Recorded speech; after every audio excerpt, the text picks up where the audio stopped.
Hey y'all, thanks for tuning in. This is CyberSandy. Today we're going to discuss really quickly two really important things. They're called the 2 R's to be successful. And we're not just talking about for life success, which is the best kind of success.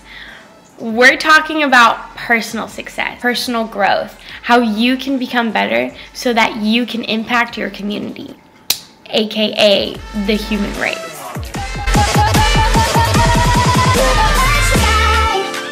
Today's topic is kind of cool. It's called the 2 R's to be successful. These 2 points are going to highlight how you can become a better human being, because at the end of the day, it's what it's all about. The first R is reading, and the second R is running. Reading and running. Reading and running. Reading and running. Reading and running. Not at the same time though, because that's a little scary. I don't know how girls do that on the treadmill. When I go to the gym, like, I'm ready to get my twerk on, you know? I'm not trying to flip through a magazine and see who wore it best. Like, what? Now, for those of y'all that are like, oh, I don't like running, I'm fat and lazy, or those that are like, I'm dyslexic, I don't like reading, well then go ahead and close this video. It's not for you.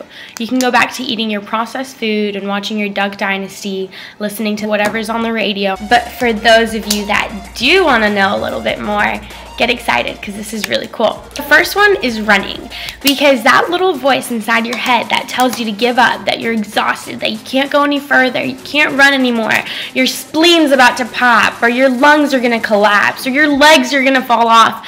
When you run those extra 20 minutes, or when you do 2 more sets, or when you push your limits and go out of your comfort zone, then incredible things can happen. When you learn how to harness that ability to go the extra mile, then you can apply it in any and every aspect. So that little voice that tells you to quit, when you can fight that, you can use that in many different ways. You see, when you're able to tap into that power that you can manifest and go above and beyond, you can apply that in many different areas of your life. So when I was younger and we would have to do Lent, I always wonder, Mom, why do you fast all day long? You need food to live.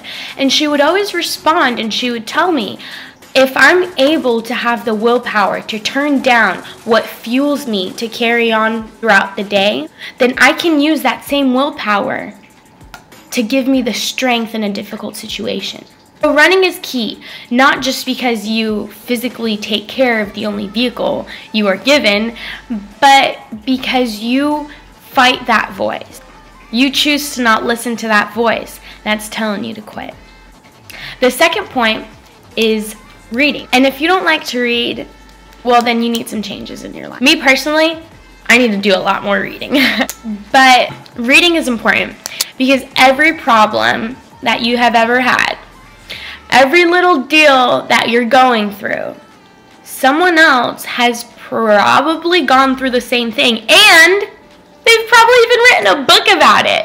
So reading is crucial because you can find the answer to a lot of life's questions. There's books out there that talk about personal development. There are so many books that talk about how to strengthen and build your character, how to become a better daughter, how to become a better husband, how to become a better dog owner. The things that you read become who you are. So are you flipping through magazines all the time? Are you just scrolling through Pinterest?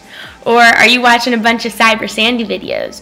Or researching people like Jim Rohn, Neil Gaiman, or Zig Ziglar? If you don't have the time to sit down and read for 20 minutes, then listen to an audio while you're driving, or play something at night that will guide you into a beautiful lucid journey. But always remember those 2 things, reading and running. Reading and running. Reading and running. Because we only respect your opinion once we know your take on music, art, fashion, and traveling.